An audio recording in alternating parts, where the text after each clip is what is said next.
मुश्किलों से भाग जाना आसान होता है, हर पहलू जिंदगी का इम्तिहान होता है।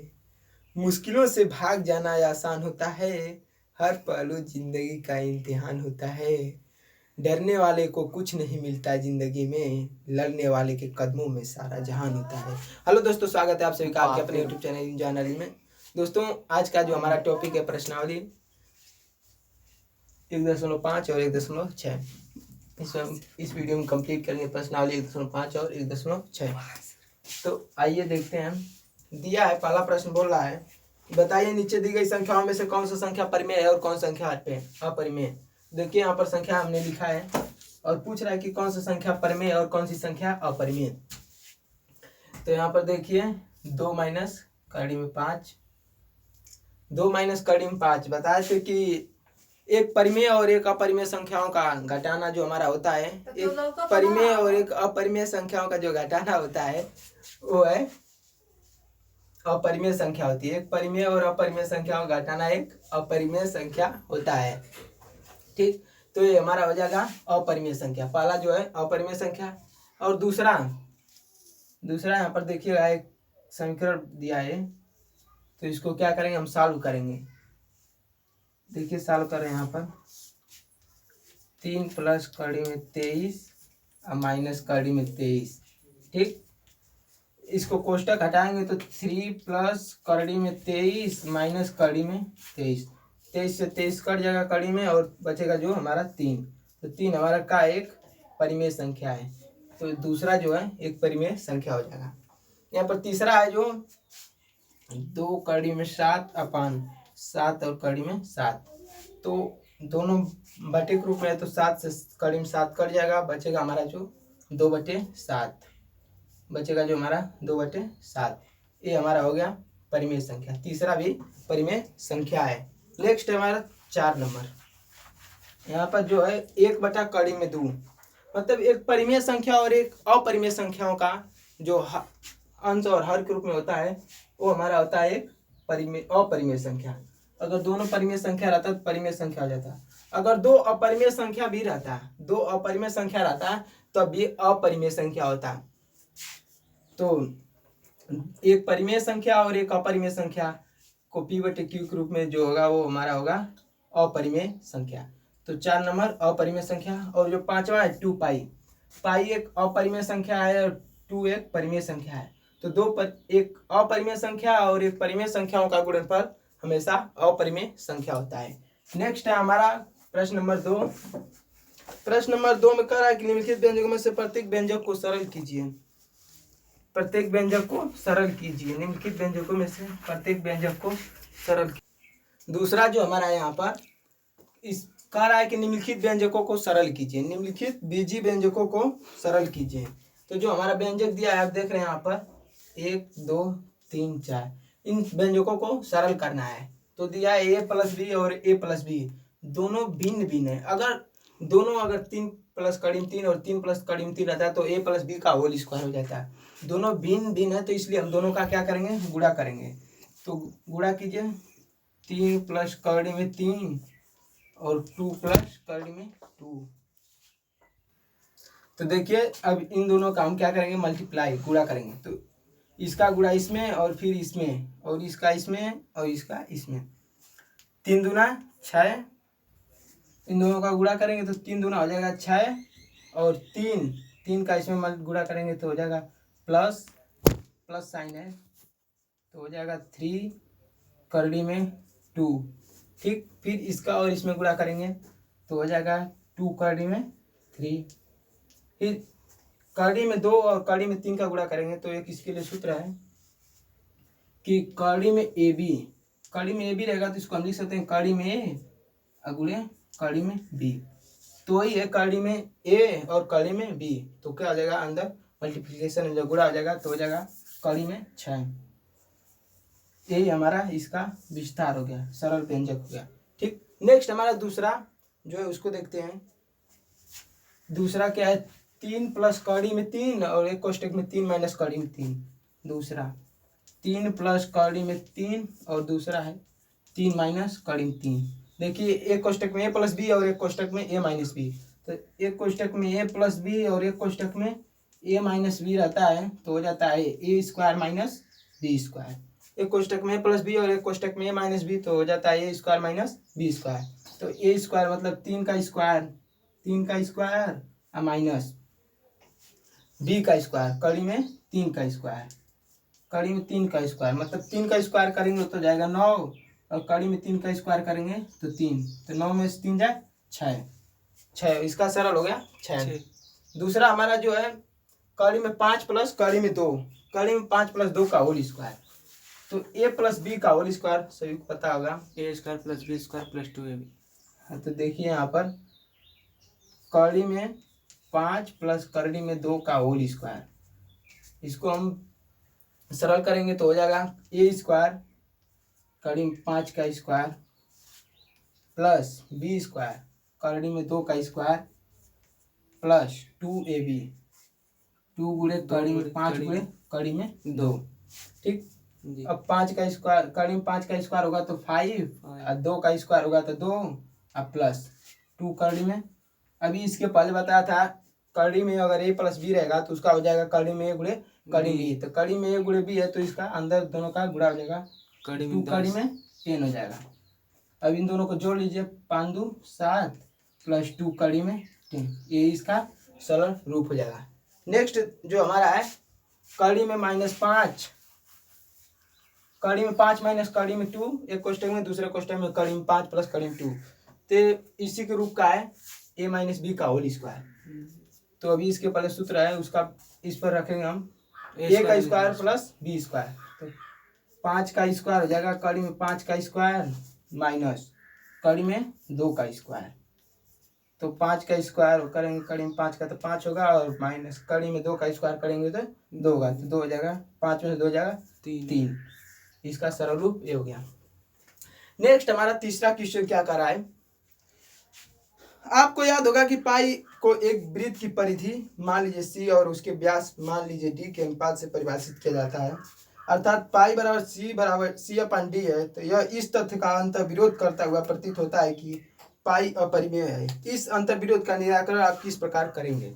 ठीक, तो आइए देखते हैं कि जो पाई बराबर सी अपन डी है, कह रहा है कि जो हमारा पाई है वो अपरिमेय संख्या का अंतर विरोध कर रहा है। सी अपन डी जो पाई है, तीसरा क्वेश्चन है पाई बराबर सी अपन डी, मतलब कह रहा है कि क्या हम अपरिमेय संख्या एक है, इसे हम क्या परिमेय संख्या के रूप में लिख सकते हैं, सी अपन डी, यही कह रहा है।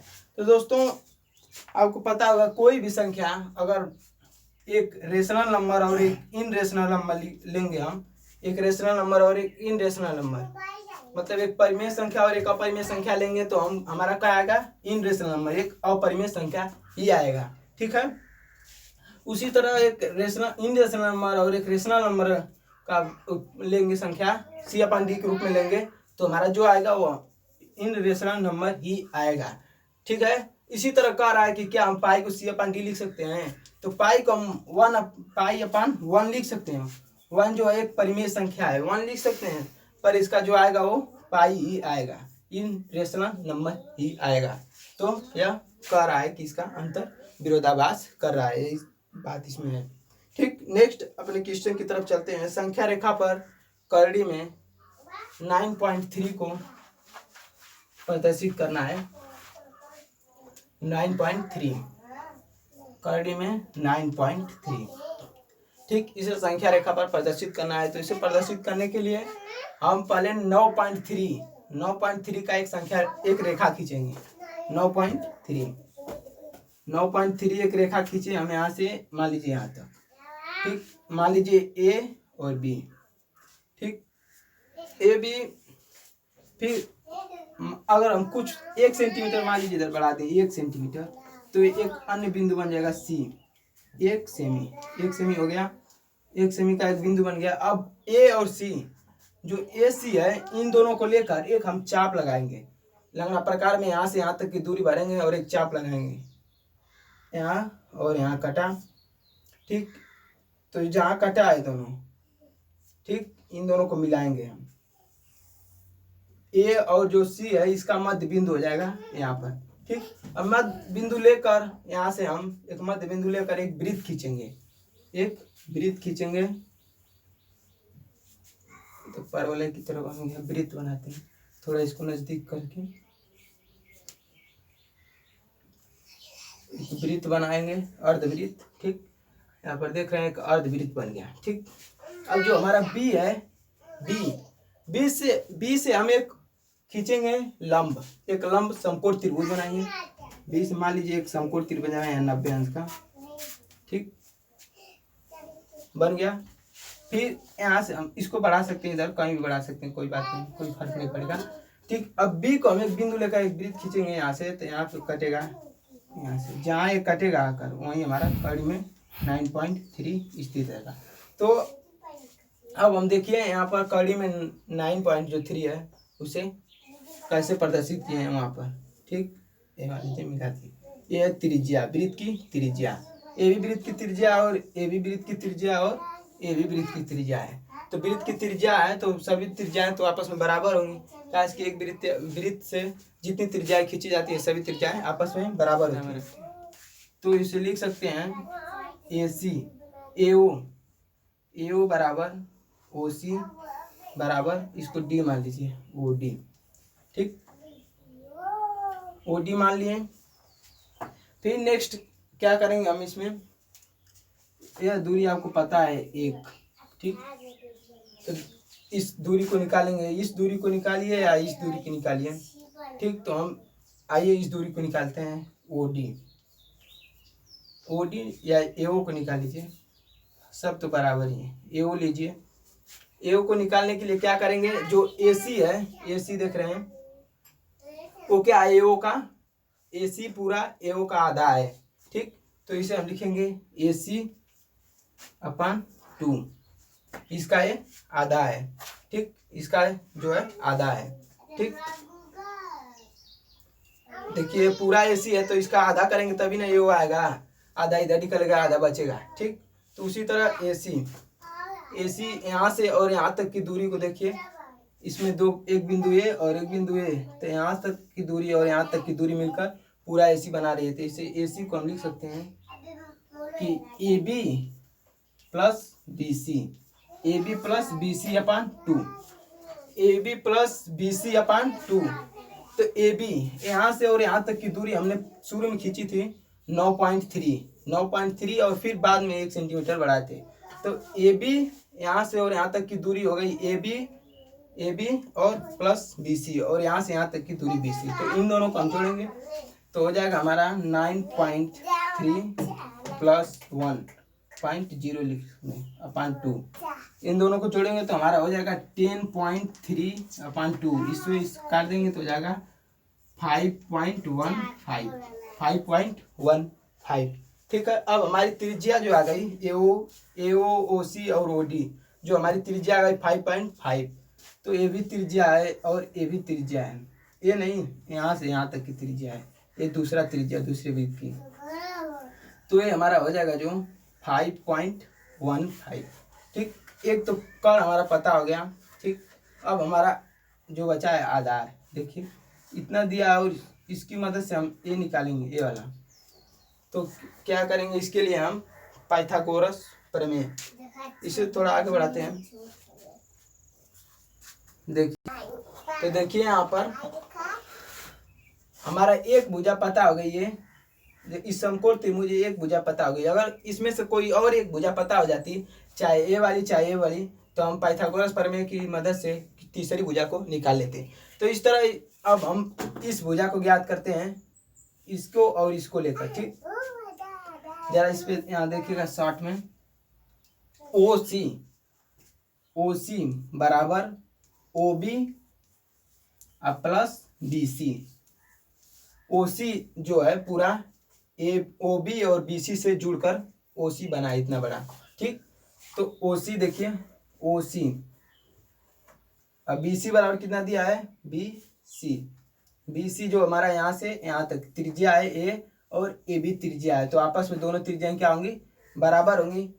देखिए ओ डी भी त्रिज्या है और ओ सी भी, तो ओ सी ओसी भी त्रिज्या है और ओडी भी, तो दोनों त्रिज्या आपस में बराबर होगी, तो इसको हम लिख सकते हैं 5.15 लिख सकते हैं। जब दोनों त्रिज्या आपस में बराबर है तो बराबर ओबी यहाँ पर लिख लीजिए प्लस बीसी जो हमारा है 1।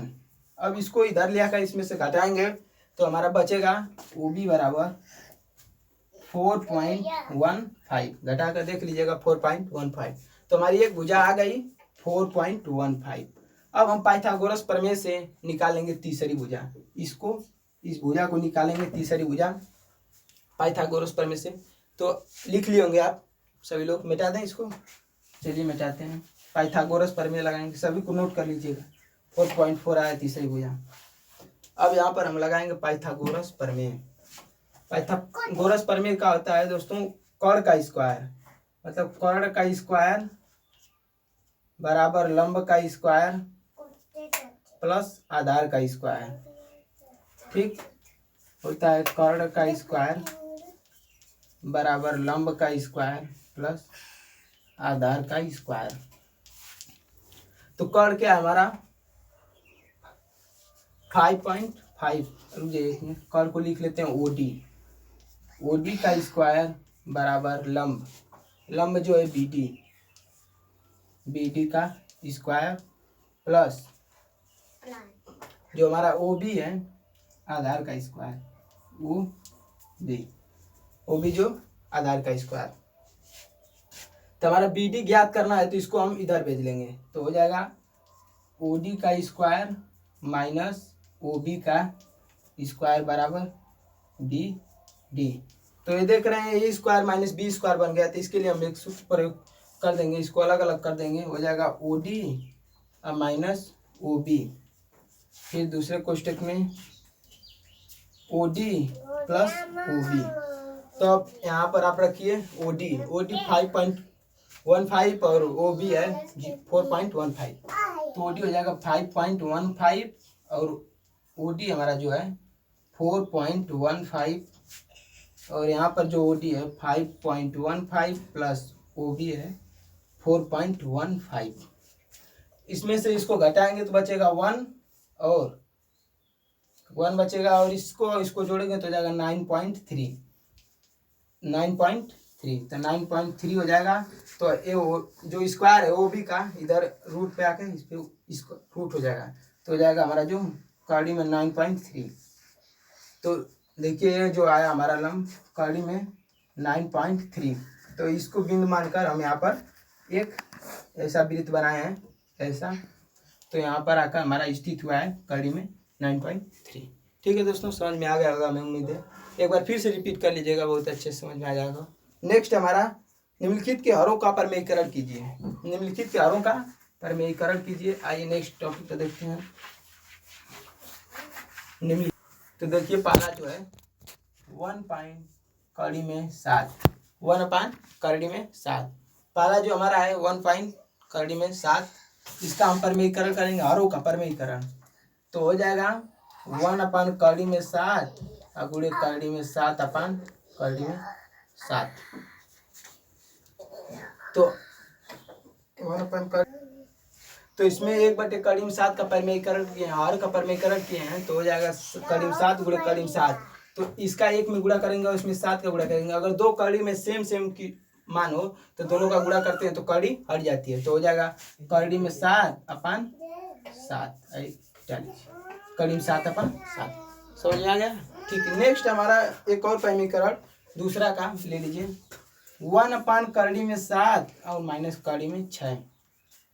इसमें हर का प्रमेयीकरण करने के लिए इसको गुणा करेंगे, ऊपर मल्टीप्लिकेशन कड़ी में 7 माइनस प्लस हो जाएगा कड़ी में 6। अगर कोई नीचे अगर माइनस में संख्या है तो ऊपर जाकर प्लस में जाएगा, अगर यहाँ पर प्लस रहता है तो ऊपर जाके माइनस में जाता है। तो इसको लीजिए कड़ी में 7 प्लस कड़ी में 6। देखिए a माइनस बी और ए कोष्टक में a प्लस बी, जब एक कोष्टक में a माइनस बी और एक कोष्टक में a प्लस बी होता है तो हो जाता है a square minus B square. तो ऊपर लिखेंगे हम कड़ी में 7 प्लस कड़ी में 6 अपन a स्क्वायर, 7 का स्क्वायर 7 और माइनस 6 का स्क्वायर, कड़ी में 6 का स्क्वायर 6। तो 7 में 6 जाएगा तो बचेगा 1 से इसमें भाग देंगे तो वही मान आएगा कड़ी में 7 प्लस कड़ी में 6। ठीक है दोस्तों, इसी की मदद से 2 और है, हमें उम्मीद है कि आप सभी लोग लगा लेंगे। ठीक, नेक्स्ट प्रश्नावली की तरफ चलते हैं। प्रश्नावली 1.6। प्रश्नावली 1.6 में क्या कर रहा है, पहला है कि ज्ञात कीजिए, कुछ मान दिया और उनका मान ज्ञात करना है, इन सरल करके। जैसे दिया है 64 पर 1/2, पहला है 64, 64 पे दिया है 1/2, ठीक। तो 64 को हम क्या लिख सकते हैं, 64 को हम लिख सकते हैं दोस्तों 8 × 8, 8 8 64, तभी तो होगा 8 8 64, 8 × 8 लिखेंगे तब। अब जब 2 बार 8 है तो इसको हम लिख सकते हैं 8 पे 2 और इस पे 1/2, ठीक। अब ये देखिए गुणा में, दोनों घाते आपस में गुणा में है तो 2 से 2 कट जाएगा तो बचेगा हमारा 8। इसी तरह और है, सब बहुत हैं, देख लीजिए। 32, दूसरा है 32, 32 पे 1/5, ठीक। 2 को हम लिख सकते हैं, 2 का इतने बार देखिए 32 को लिखेंगे 2 × 2 × 2 × 2 × 2 × 5, 1/5 कितनी बार है, 2 2 4 1 5, 2 दूना 4 दूना 8 दूना 16 दूना 32, तो 2 पर हो जाएगा 5 और इसकी 1/5। दोनों घाते देखिए आपस में गुणा है, इसको कोष्टक से बाहर ले लीजिए, गुणे 1/5, तो 5 से 5 कट जाएगा तो बचेगा 2, तो आंसर हो जाएगा 2। इसी तरह और भी है, आप सभी लोग कर लीजिएगा। नेक्स्ट एक और देखते हैं, तीसरा नंबर जो है सरल कीजिए का रहा है, कुछ एग्जाम्पल है, सरल कीजिए। तीसरा में है 2 पे 2/3 इंटू 2 पे 1/5। जब इस तरह का रहता है, जब दोनों का बेस जो आधार हो वो समान अगर रहता है तो हमारी जो घातें हैं वो आपस में जुड़ जाती हैं। तो इसी तरह 2 कोष्टक में लिख सकते 2 + 3 + 1/5। जब हमारा बेस समान रहे तो घातें आपस में जुड़ जाती हैं, ठीक है। तो इसे लिख लीजिए 2, इसका लसा लेकर लिख लीजिए 5 × 15, 3 × 5 = 15, तो 5 दूना 10 प्लस 5 × 15 तो 3, तो हो जाएगा 2 पे 13/15। जब घातें हमारी समान हो, बेस जो हमारा समान हो तो घातें आपस में जुड़ जाती हैं। अगर बेस अलग अलग हो, अगर घात समान हो तो नीचे वाला का गुणा हो जाता है, ठीक है। नेक्स्ट, ठीक है दोस्तों, तो हमें उम्मीद है आप सभी लोग कर लेंगे। जय हिंद दोस्तों, मिलते हैं फिर नेक्स्ट वीडियो में, अगला चैप्टर बहुपद पोलिनोमियल, ठीक है। जय हिंद दोस्तों।